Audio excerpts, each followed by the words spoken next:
whether it's a great one or not will be a whole nother story. So, hey everybody, Zac and Martin here. Kids Deserve Dads, live here on Thursday night with the non-custodials. My host with me, one of my best friends from Wyoming, Alicia. Welcome. Check out her outfit too. She is ready for Christmas. Rudolph, Mrs. Claus, she's got the sparkles, all of it. And probably the more important one today, let's be honest, is our guest, David Graves, a father, an author. His book actually is available right now for the next 48 hours. Don't sleep on it. And you can go get that online. I actually put the link up here as the first text.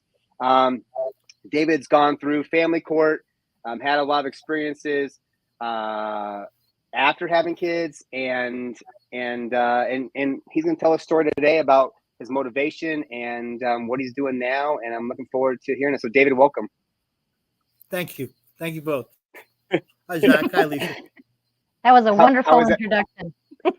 Thank you. Thank you. I rehearsed that for 7 seconds. So appreciate it. So, David, tell us a little bit about. You were just telling us. Tell us. We have to come up with a way to not cut each other off all the time. I'm going to go like this. I'm going to raise my hand. I have an idea. Anyways, go for it. Ask your question, Alicia.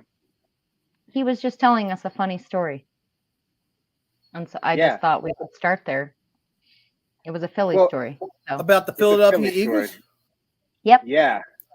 Let's hear about the Eagles. Well, years ago, back when the Philadelphia Eagles, and I'm sure my friend, the season ticket holder, Ron Thomas, is watching, the Philadelphia Eagles were bringing out Santa Claus at halftime. And there had been a sleet and ice storm that was, was all over the bleachers and the ground and so forth. The original Santa Claus, as the story is that I read, failed to show up. So they took a fan from the stands and had him put the Santa Claus suit on. And then they drove him out onto the field, and the Philadelphia Eagles fans pummeled him with ice balls. And so it was one of their own as well as being Santa Claus. Right. It sounds like Philly people, they got no love. You mess up one time in that moment. What you did for the last, generations and centuries means nothing. You messed up. And that's why I got no love for Philly. So I love Philly. Actually. Come on, man. I went to school out there. The city of brotherly love. They say that because it's not true, man. They got no love.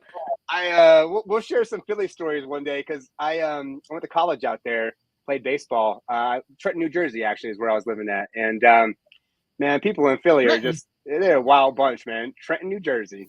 So, well, David, tell us about your experience. You wrote a book. Let's talk about how you got the inspiration to write this book. Well, the book started as the journal that my attorneys over the years told me that I must keep a journal because we're going to be taking this journal into court and we're going to be referencing it. And that journal never made the light of a courtroom. And I had these pages and pages. And then one day I realized that this could be a book. This could be a story. No real idea that I was going to ever publish it, but I started rewriting it in the format of, instead of like a diary type thing, that it was something that I was telling a story. So I got to a point where I needed to do something positive. I needed a positive outreach, some sort of release of the pressure from all of the anger and depression and sadness and bitterness and resentment that I was beginning to it was really bubbling over, and I needed some sort of positive thing to do with it. So then I got on kind of a run of writing, and okay, now I'm going to categorize and chapterize and that kind of thing. And I found an editor who took the manuscript and she made it more readable. And the funny thing about her was, a funny, ironic thing about her was she also got pulled through the knothole of family court. So I really had the perfect person editing the book. And when it finally was a published book, I was literally able to, it was off of my back. And all the people that would ask me, well, why don't you see your daughter? You must have done something. I didn't have to try to compartmentalize and consolidate the story in a 5-minute explanation, because you can't put 72,000 words into a 5-minute conversation. So, and it wasn't like I was thumbing my nose at the people. Here, you want to know the answers I have? Here, read the book. No, it was just available for that. I didn't feel as though I needed to defend myself anymore. I put it together, and it was off my back. I could literally put it down and walk away from it, which was huge for me. And that was the real motivation to writing, just so I could get it out of me, because I was overwhelmed and just tired from carrying that heavy backpack of the story around with me. And I don't have that anymore. Yeah. I think that's such a powerful thing.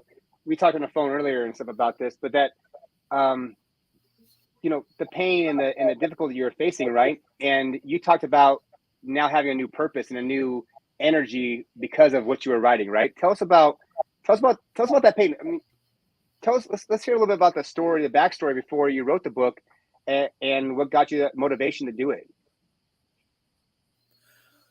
I had to find something to do. I was just so angry and depressed and literally sobbing from the depths of my soul. The temporary relief order that was signed by Judge Sarah Willis, January 25th of 2019, took all of my time sharing away.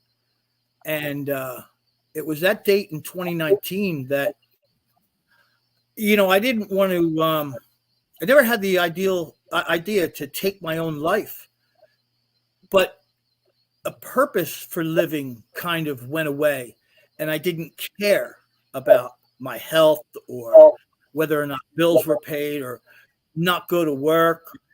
I need to numb this pain. There are always choices. We always have choices, and sometimes you don't make good ones. And there was a time there where, because I didn't care about much of anything as far as my own well-being, I really was lost in comfort food and numbing the pain with substances.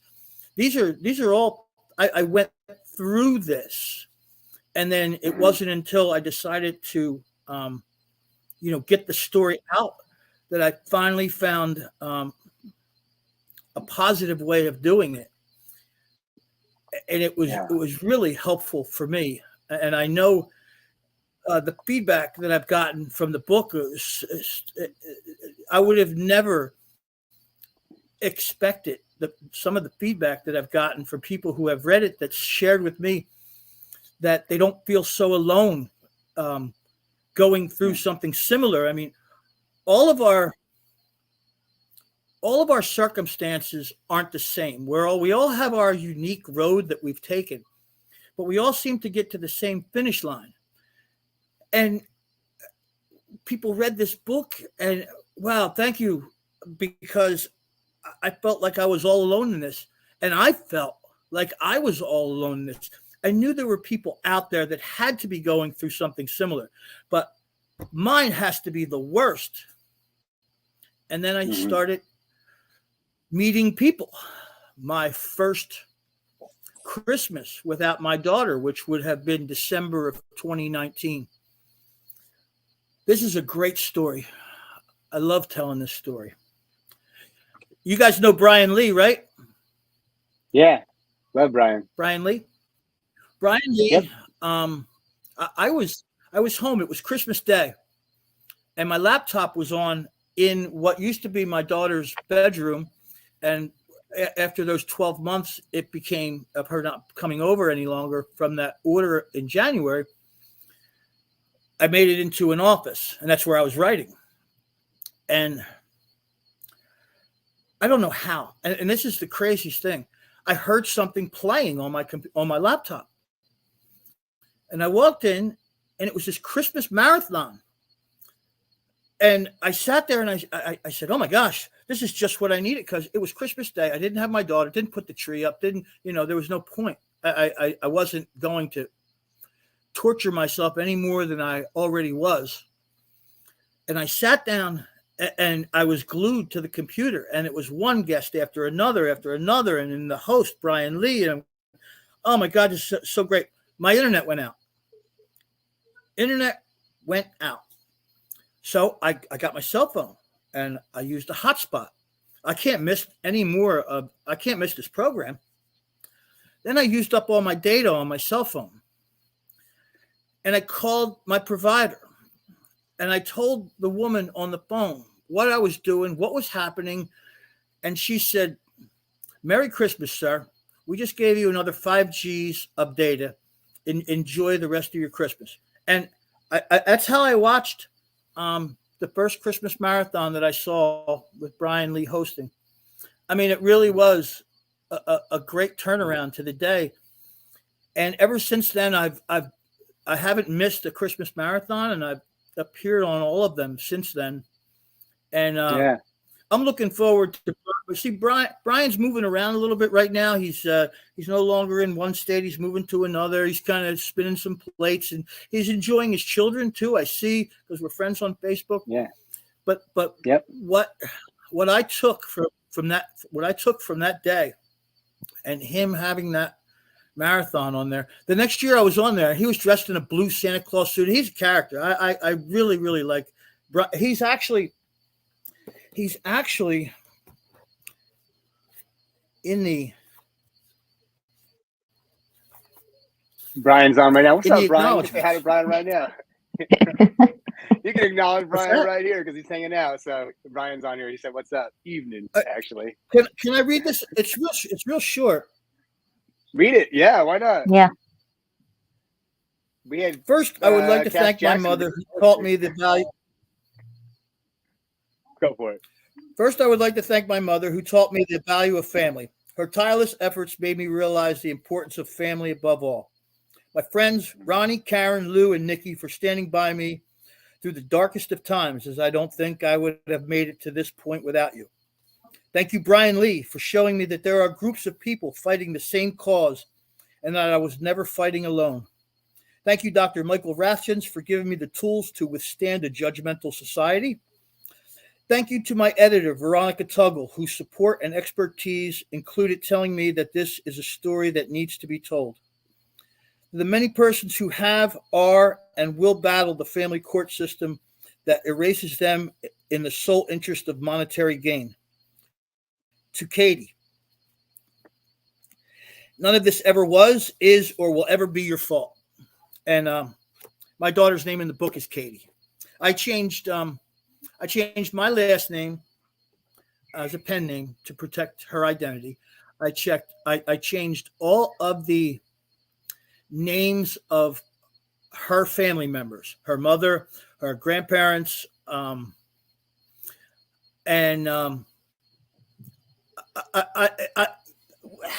would I love to see my name, real name, printed on the book? Of course. Why wouldn't I? But you know what? It's more important that I got the story out for me. I got it off my back. And, being in high school, as she was at the time of the publishing of that book, kids can be cruel, and I didn't want that for her, and I stand by that. People, oh, that's not your name. You're I was confused a little bit. you're this, and I've even been on podcasts. I've actually been on podcasts where friends of mine have said, "Wait a minute, his name's not Graves," and they're trying to correct the host, who I've asked kindly to call me Graves.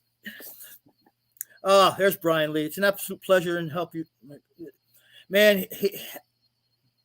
I hope someday that I can get up there in his area and have Rosa and him and my good friend Cadence Harper, and we all, I don't know, break into the Congress building and wear a big water buffalo. I think you just walk in. I think your chance has passed, my friend. That was an opportunity that came a couple of years ago, and I don't know that's happening again anytime soon. But I think you talked a little bit about that overcoming, right? That you were in such a deep, dark place by yourself, and that you were so alone. Tell us about being in that space, and then how this book changed that for you.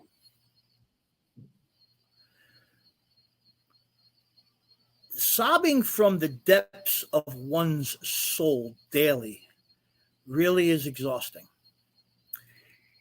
In the utter hopelessness that comes with that after a while, and I'm talking every day for a number of years, it affected my personal life, my professional life, my eating, my sleeping, social skills. I'm very much an extrovert. I didn't want to go anywhere except to find something to distract me, which you take COVID, which was going on at the very end of my bad decision making. Honestly, here's the truth. I checked myself into a place to get help. And when I came out, it was full-blown COVID, and nothing was open. Nothing was open. The only thing that was open were places where you could purchase things that weren't good for you. So that was kind of hard to get through that, but I did. And, I mustered through finishing up the book, and that was really what I hung my hat on, was getting back into the book. I learned something about addiction in all of this too, that I thought, just by hearing somebody talk, I understand that. No. It's not hearing somebody. It's like being involved in the family court. You don't know what it's like until you experience it. You could listen to it all you want from friends and family members and so forth, and that's terrible and what a horrible place to be. But until you experience it yourself and what it's like to get pulled through that knot hole, you just can't know. And in one chapter, go ahead. I was gonna ask you a question. I was gonna make a comment about it, but it's so true. I had friends that went through the experience, right? Like I was 37 when I had my son. I had dozens of friends who got divorced, got separated. They didn't really ever talk about it, and we didn't have a lot of conversations about it. We kind of just did our thing, and they coped with it their own way. And until I went through it myself, and I was like thinking I was just gonna get 50-50, and my son's mom's like, no, you're not. And I'm going to teach you a lesson. And I'm like, what are you talking about? And then I started asking around, and I started hearing these stories from all of my friends. And I was like, holy shit, like you never told me these things. I never knew you were hurting that bad. And then diving into my pain, I I like you said, you cried like for years, right? Like every day. I mean, every day. I drove to work or to college for 3 years. I probably spent 4 years of my life that I cried every moment I got in my car and drove to where I was going from my house. Yeah. And on the way home, I came back and I'd be by myself and I would cry and I couldn't control myself, right? And it's something you had a very similar experience. I was driving down the road one time, and this is in the book because it was so impactful. I was driving down the road, and a song by The Cure came on, "Pictures of You." I've been living so long with these pictures of you that I almost believe they're real. And I couldn't drive because I couldn't see. It was so, impactful. And man, it's I got to a point when it came to welling up, and before crying, how you get the tingle in your tear ducts. Mm-hmm. Mine were painful. Mm-hmm. It got to a point where my tear ducts hurt, like stabbing pain, instead of the tingle that you get from feeling a cry come on. It's exhausting. It's emotionally and physically exhausting to cry that much. Mm-hmm. Yeah. They have that trauma and just have to keep living it, right? There's no escape. You don't have an opportunity to, like, it doesn't get relief because it doesn't go away. And you're experiencing, you talked about earlier when your daughter was 12, right? Are you open to sharing that story about when you knew what was coming in your guys' relationship? Yeah. I remember we were at my place, my home, and we were sitting watching our shows. We did Gravity Falls and Kid Danger, and we had our shows that we watched. I mean, it was great. I had a blast. And my daughter was sitting on the couch, and I was sitting in the chair, and she was actually laying on top of the back of the couch, just like long ways on top of where you would lean back. And I told her, because I was compelled to tell her, I kept her out of the crossfire of the court and legal battles and your mother filed a motion, but I got to a point where I knew the trial was starting the next week. She was 12 years old, and I knew it was the last weekend before the trial, and I was overwhelmed with needing to tell her. And I said to her, I need to tell you something. I said, this may be the last weekend you're here. And she said, why? And I had to give her the 12-year-old version as best I could without getting into a whole lot of legalities.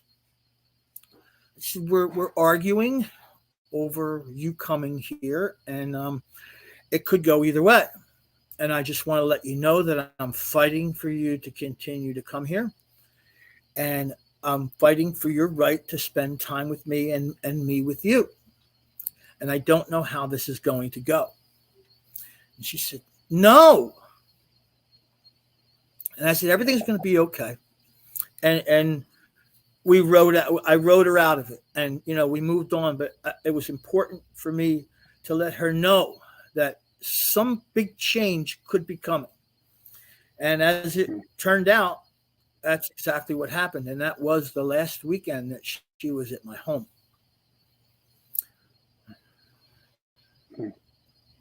And so court happened, and they took parenting time from you immediately? Well, here's it's in the book. This is great. I hired Christopher Jetty as my attorney, and my mom had passed away recently, and there was enough money to keep it going. So I gave Christopher Jetty the money I had, which was around $20,000. hours. Oh I don't my remember God. exactly now. If he's listening and he's going to sue me for whatever, I don't know. He got what I had. It was quite a large chunk of money that I could have done other things with. We did not get together one time to go over questions or anything. We went to court that week in January. It was supposed to be 3 days. And he told me, he goes, well, Sarah Willis and I sit together in church. So I think I can get a continuance. And I said, okay, well, hopefully, because we canceled all of our witnesses. I had to subpoena those witnesses at $30 a pop, and there were like 20 of them. And we got to court, and his request for a continuance was denied. And what Sarah Willis then said, Christopher Jetty's church buddy, said, well, what we'll have is a temporary relief hearing. So we went forward with this temporary relief hearing. We had no questions prepared. We had no witnesses scheduled. The other side was ready to go. It was their petition for modification to take away my parental rights. And Chris Jetty leans down to me and puts a legal pad in front of me and says, jot down some questions real fast. What I should have done at that moment was stand up, ask to address the court, and fire Chris Jetty right in open court. That is exactly what I should have done, and that is my second biggest regret in all of this 16-year litigation, was not firing him and embarrassing him on the record in front of his church buddy judge and opposing counsel. That's exactly what I should have done. I still would have had my daughter for, and by the time they schedule 3 more days for a trial, it's another 6-8 months later. I missed my opportunity. Right. Well, in a moment, right? Like who has that wherewithal and that thought, right? I mean, I wish I did. I wish I thought of it at the time, because if I had it to do over again, I would have fired him right on the spot. And the year 2024, my daughter turns 18. The year 2024 is the year for civil suits. I have to talk to some people. I need a little help. I know I'll do better in civil court than I do in family civil court. It's like jumbo shrimp, family civil. Anyway, I'm going after some entities and some people. I'm going to sue my ex-wife for false police reports. I'm going to sue the Legal Aid Society of Palm Beach County. They were ordered to appoint an attorney ad litem for my daughter, and 2 years later, they decided to cite that there was some sort of conflict of interest, which I have no idea what it is, but they were ordered by the judge, and they are in contempt of court. And there's one more that I'm really looking forward to, that this is going to blow the lid off this thing, is the Toby Center. The Toby Center. Mark Roseman's abomination of, there are some people who are trying to help in this crusade of ours to get 50-50 custody. I really think that in my opinion, is going the state level is not the way to go, but that's not where I'm going with this. We're talking about the Toby Center. Here's this guy, Mark Roseman, who was in Florida, mind you. You guys are in Wyoming, but I understand you have a little knowledge of Mr. Rose, or Dr. Roseman, as he's. Well, I know he was a doctor of music, but I see now that he's got a PhD in something that's relevant to this. I don't really know where that came from. I'd like to see that too. But the Toby Center was named as the supervisor of visitation in my case. They are a contracted entity for the 15th Circuit Court of Palm Beach County. So at first, this gal Claire, Mark Roseman's Igor, who I'll now refer to as E. Claire. So E. Claire gave me these prices, and she had this intake paperwork that had to be filled out by both myself and my ex-wife. So I told Eclair that my ex-wife is not going to fill this out. She doesn't follow court orders. What are we going to do? Well, a year goes by. Finally, we got this Judge Karen Sipperstein.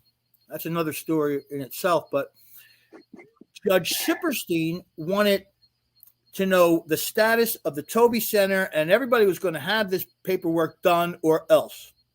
So everybody got their paperwork in. The Toby Center wanted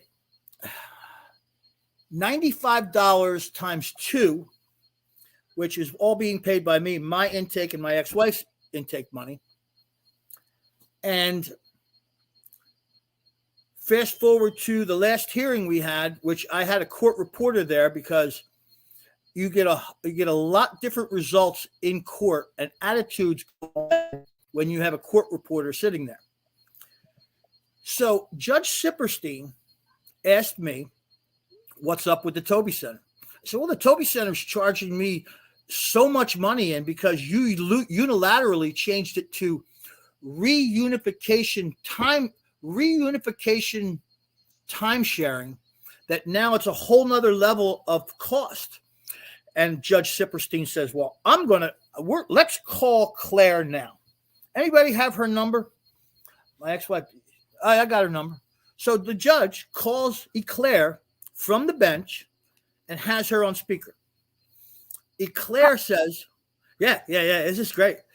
And Eclair said, right, like calling random people from the bench during trial. Oh, well, it's 100 and something and 100 and something for this, and I'm listening and I'm thinking, those are not the prices she told me on the phone. And I'm sitting there, and the judge is giving me dirty looks, and I'm going like this, she gets off the phone. She goes, okay, thank you, Claire. You have all the paperwork you need, right? You have all the money. Everything's ready to go, right? Okay, she gets off the phone. Now, if all the money was there and all the paperwork is done, and the only thing I have to do is pick up the phone and talk to the Toby Center, and I can have an appointment, and I could maybe see my daughter, even if it's around, Sigmund Freud and his team of peeps, right? Why wouldn't I have done that? So the next day, I called Claire, and I said, okay, Claire, I want to have an appointment, first available. You have all the paperwork, right? And you have my money. Just give me an appointment. I'm ready when you are. I'll make myself available for the next available appointment. She said, well, the judge really caught me off guard yesterday. She says, I can't find the intake paperwork, and I don't see your money. I said, you testified under oath that you had the intake paperwork and you had the money. Well, I went and then I emailed Mark Roseman, and I said, Claire doesn't seem to have it together. I mean, and then he replied to me in an email and copied Claire, and Claire gave me prices again.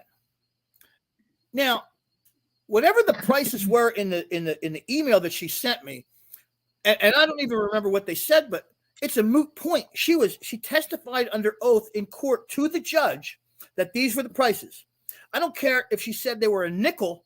She's held to them now, and all I wanted was an appointment based on the prices. And Mark writes me back. He goes, I don't understand how much more clarity you need. I said, I don't need any clarity. I need an appointment. And it was going back and forth, and it's just there was no means to an end to getting anything accomplished with Mark Roseman and the Toby Center. It's just a bunch of fluff. Since I've known him, he's had a number of different offices. It's like a gypsy caravan that just keeps moving around. And see, the people outside of Florida, while Mark Roseman's standing there next to Mark Ludwig for this photo opportunity, and he's, and I get accolades because I named the Toby Center. It's after my mommy. And, all this horse crap with this Toby Center.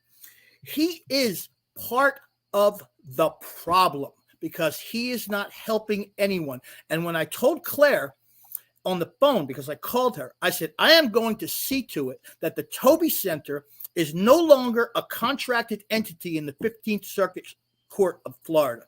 And she laughed at me. Well, the Toby Center being let go as a contracted entity in Palm Beach County or South Florida is my life's work in 2024. Mark Roseman, he made the first book, and he is in the, the free book you can get on Amazon for the next 2 days. Remember that. Yes, it's free on we Amazon. totally forgot to mention that at the beginning. We totally forgot to mention that at the beginning. Mark Roseman is the founder of the Toby Center, located in Delray Beach, Florida. I have met with Mark Roseman on several occasions.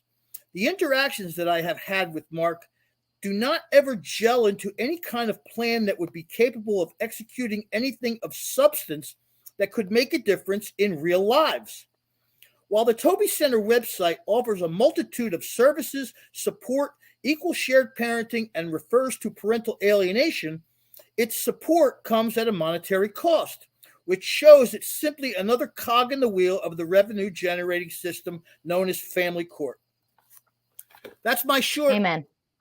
I can promise you that the next book is going to have a whole lot more on the Toby Center. And I actually took the liberty of going and looking at some of the reviews for the Toby Center, which has a 2.4 rating on Google. And over again on these 26 reviews for the Toby Center, Mark Roseman replies to every one of them. And this repeats itself over and over. Here's Mrs. Pittman. This center is without a doubt the most unprofessional and least trustworthy center. The lack of professionalism is bottom line concerning and unethical. I would encourage impacted parents to initiate a formal investigation against this center that, in my opinion, does not have the welfare of its children as a priority. It seems to be motivated by other interests. Now, here's Mark's response as he said, "Hello, Mrs. Pittman. Pardon me, but we have no record of receiving your service of your receiving service with the Toby Center. Would you please identify yourself? Your comments are so sad and troubling. If you have a grievance and wish to identify yourself, please reach out to me, Dr. Mark Roseman." And this is over and over and over again that Mark Roseman has no idea who these people are. They have no record of any of these 26 people who say that place is nothing but a sham, and it is. This guy is cashing in on people going through the system, and he needs to be stopped. And he needs to be stopped not in 2024. He needs to be stopped now. Anybody who goes to court in Palm Beach County or anywhere in South Florida where the judge orders supervised parenting or whatever it is to include the Toby Center, the answer should be no. And all you have to do is reference those reviews. Unorganized, unprofessional are true, yet an absolute understatement comes to the Toby Center, named after Mark Roseman's mommy. I think there's so many bad actors, and it's just so true. These groups come in here and they say they're going to do this work, right, to help people out and stuff, and then they come in here and like it's just a way to make money, right? And they're just following people through, and there's no concern or care for like the results that they get for their people and stuff. Like I'm gonna be honest right now. I hired Mark Roseman to come and be an expert witness in my trial. So I didn't stop you from saying that stuff because my experiences of him in my case was not good also. And he didn't come and do what he said he was going to do. and left me hanging. So did you have a story about it too? Let's hear it. No, I do not have any personal knowledge at all. I think it's absolutely that this. If anybody wants to get offended or taken back by anything that's been said during this interview, I just ask that you please understand that this is absolutely, in my opinion, one of the reasons why we are doing this. And it's not just one opinion of one individual. It's probably shared by others and shared by others with the same experience. And the point is, it's just to get the information out there. Right. Do with it what you will. Have whatever opinion you want to have. But this, one of the core reasons I think why we do this, and absolutely do your homework on any business, company, organization, or anything like that you're going to work with, even if it's just somebody on a Facebook page asking for, donations or money or whatever it is. You have to do your homework, and you have to reach out in the entire community and get the information. I think the worst part about this in this community and stuff is that this is the most devastating and horrible experience that any human goes through, sort of like physical torture until you're dead or something like that, like quartering and drawing. Like I've never been through pain in my life. Like I went through family court, and then they have people like this who come in there and say they're professionals who are out there to help people out and make this difference. And they come in there and they fall flat on their face and fail at their job. And then they cost families and lives and connections and relationships because they can't do what they're hired to do. And in this business, you can do that at McDonald's, like fuck up my cheeseburger. Okay. But you can't do that here. You can't mess up a court date where you say something that's wrong and you don't hold to what you believe or you say you believe, and then you leave somebody hanging, and then that affects their kids and the rest of their lives, financially, emotionally, spiritually, relationship, everything for forever is then negatively impacted because you couldn't come forward and be honest and be real about what is actually happening. And then you want to protect your own ass. And we have this happen over and over again. I mean, the amount of companies that I hear from other parents that are going through this stuff, in Wyoming, I hear about it from lawyers, and I have a hard time giving lawyers out to people who call me, I need a lawyer. And I'm like, man, I have a hard time giving you. You can't. You can't.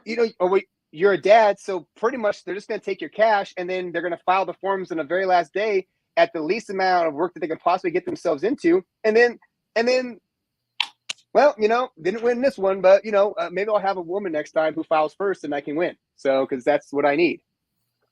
Right. It's terrible. I didn't even read what the comment is, but I put it up there. But we need to stop these things, and these people need to be brought out and they need to be stopped.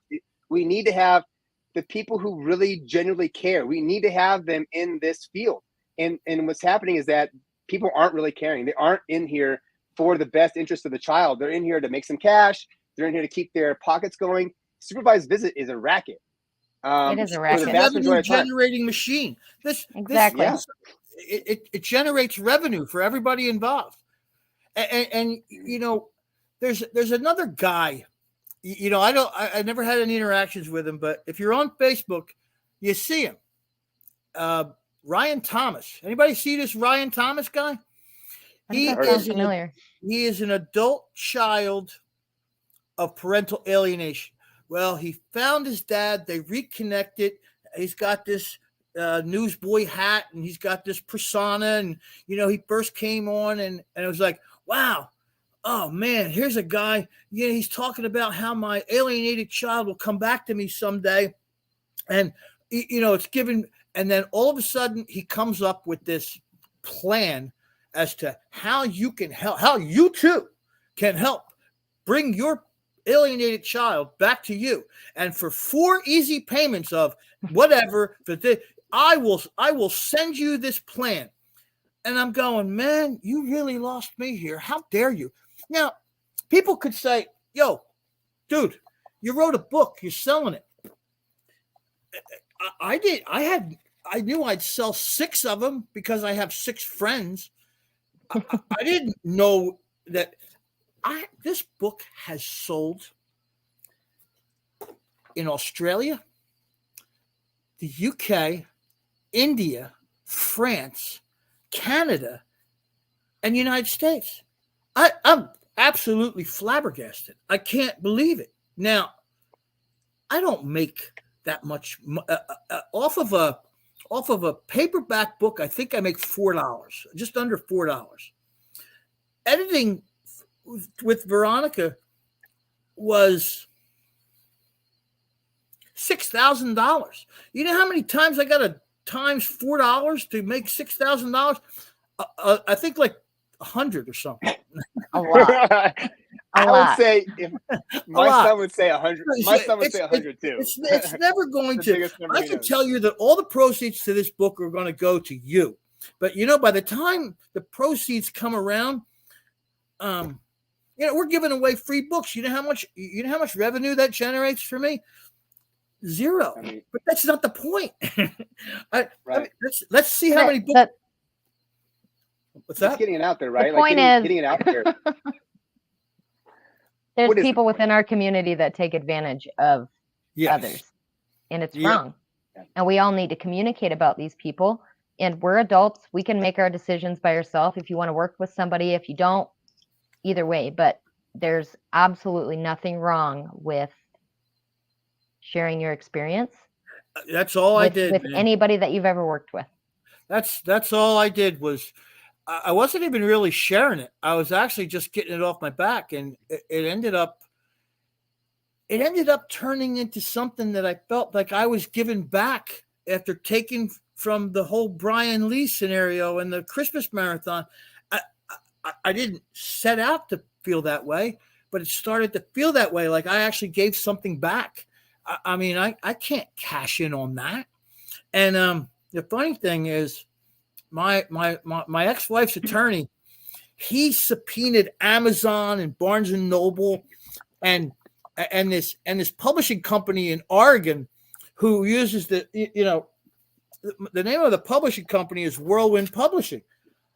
I made that up.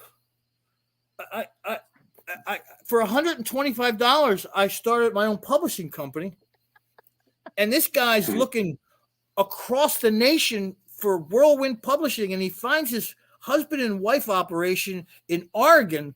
Can you imagine? And they published 1 book. Can you imagine? They're sitting home and they get this subpoena from this attorney in Florida. They go, hey, Jen, come here. You're not going to believe this. Got some lawyer in Florida wants to know what we know about this book. I mean, my ex-wife's attorney's looking for J.K. Rowling's money. Aren't we all? It's hilarious. You can start a publishing company for $127. I didn't know that. What's that? You can do that for $100, pretty much. Yeah. Wow. An LLC in Florida is $125. This is. I'm in South Dakota. It's way cheaper. I have a bank account with this LLC. I thought the tornado was kind of fitting for the book. Yeah, Whirlwind Publishing. I mean, it sounds. If you wrote some of the things that you talked about today in that book, then and I know you did, and more, it's a whirlwind. They are fit to be tied over that book. Yeah, because I name all the judges, I name all the lawyers, I name all the therapists. The only names I changed were my daughters and her family, including me. Are you afraid?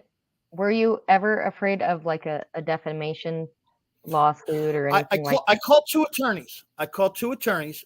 And that's a great question because the one said, you could take out a general liability policy, but here's the thing. You have to make sure that the content of the book is true. If it's not true, they can come after you. Now, there's nothing in that book that I cite that can't be backed up with orders or witnesses or text messages or emails or whatever. And he said you could take out a general liability policy.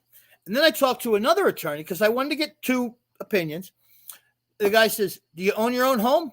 I said, "No." He says, "Do you own a summer home?" "No." "Do you own your car?" "No." He said, "Fuck them." Right. What are you gonna take? Yeah, right. I mean, everything valuable to me. And I said, "That's good enough for me." So I got off the phone with him, and from those two attorneys, and when the editor was going through it, there were a couple things I wanted her to be cognizant of, and one was that what I was saying wasn't an opinion, and if it was an opinion, to say that it's in my opinion, I think that this, because then it's not true. It's just my opinion. And the other thing was, it was very important for the editor to, because when I was writing, emotions were coming out, and I'd get on a roll and I'd say some horrible things about my ex-wife. I said, this book is not about throwing my ex-wife under the bus. It's very important that this book stay on the point of what the court enabled to happen. I want the court held accountable. Now, obviously, some of the things, like in chapter 13, where it's the title of the book, title of the chapter is "Best Interest of the Child" with a question mark. That it's it was very important for her to keep the story on point. And there were a couple things where I let it get away from me, and I said some bad things about my ex-wife. And she brought them to my attention and says, "We're taking this out." And then there was one that I didn't want to take out. And she said, "David, there will be no slut slamming in this book." So, wow. So I said, "Okay." So she took it out. But she was a real character too. "There will be no slut slamming in this book." Wow. All right. She was awesome. She was awesome for me in working on this project. And and that's how I kept it. But I knew before I published it, and I knew that I was going to publish it, that there was going to be blowback from this book. The courts, they're going to be mad, and they are. They are fit to be tied.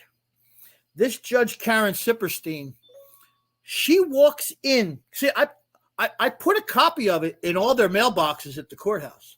I left a copy for all of them that were involved. I left a copy in their mailbox, and I personalized them. I signed them, and Judge Sipperstein brings the book into court with her every hearing, but she refuses to read it.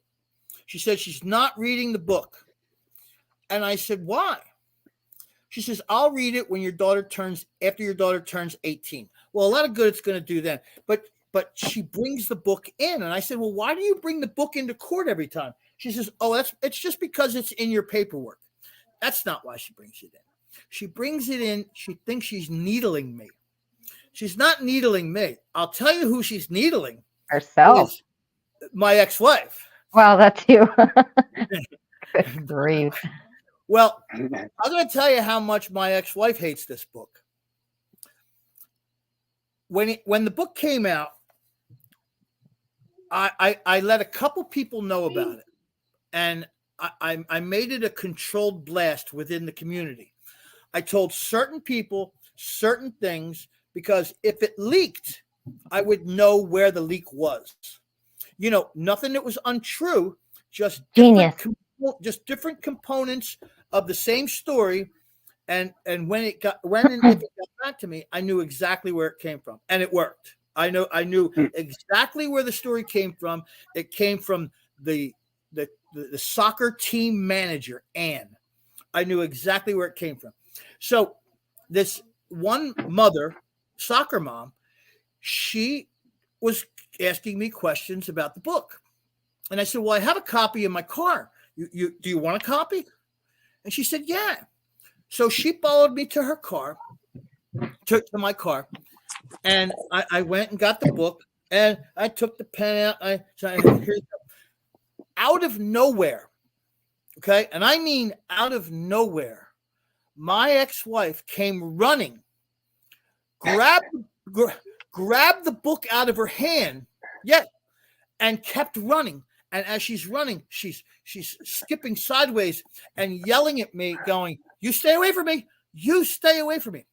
I look over, and there's my daughter. Can't make that up, man. No, there's my daughter with her phone, video recording the whole thing. I would. Who are you going to show that to? The grandkids? Who? And what? Oh my God. Okay, so it's literally theft. It's a crime. My ex-wife is running around committing crimes, stealing this book out of the hands of people. That's how much she hates this book. And again, I was very kind to her. I don't think that I really threw her under the bus at all here with this. But that's not going to be the case in the next book, which is going to be titled, "You Really Must Have Done Something." The final year. I can't wait for this one to drop. When are you dropping this classic? I've already started, and I know how I'm starting the book. I'm starting the book because I did a little research on how you start a sequel book. You have to have a really strong hook to start a second book. The start of the book is Judge Sipperstein walking in with this. The title of the next book is "You Really Must Have Done Something: The Final Year in Family Court and the Love Bombing of a Teenager." Because powerful. My daughter has a 2022 Honda Civic with black mag wheels and a moonroof and sunroof and the latest iPhone, and they are showering her with everything that a 17-year-old would love to have. And you know, more power to her. She is princess of the campus, and she is a absolutely stunning young lady who she's a lead lifeguard at a facility, and she is headed to college. And you know, she's headed to college for something that we talked about when she was little. So it's these little victories like this. She said, I said, "What do you want to do when you get out of school?" She says, "I want to play soccer." I said, "Well, that's a great idea, and you're good enough. You could play." I said, "But you should think about a plan B too. What else would you like to do with playing soccer?" And she got hurt a lot. I mean, she's a hard player. I mean, I watch my kid on that field, and I'm 62 years old. I look at that 17-year-old girl on that soccer field, and I play soccer. I play baseball. But the mannerisms that she has on that field, and the just taking in the game, I see me. There's me. Oh my God! And it's satisfying, yet a little weird to see a little me on the field, not even the same gender, but the whole attitude, the whole competitive demeanor that she has on that field, the whole supporting of her teammates. She is a great leader there. So as she's thinking about what she wants to do, in addition or instead of being a soccer player, sports medicine. And here she is. She's graduating high school. She's going to college, and she's going for sports medicine.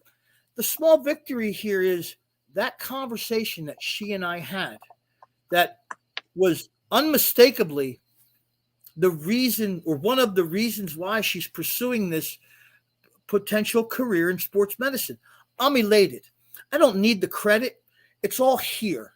I feel great here about just making that suggestion to her. And that's exactly what she is planning on doing. It warms my heart to think that I contributed at least the idea to her. And she ultimately made that decision, man. It's really, I miss her. Thank you. Yeah. I miss her so much. There's a new thing that it's not new, but she seems to be requiring escorts.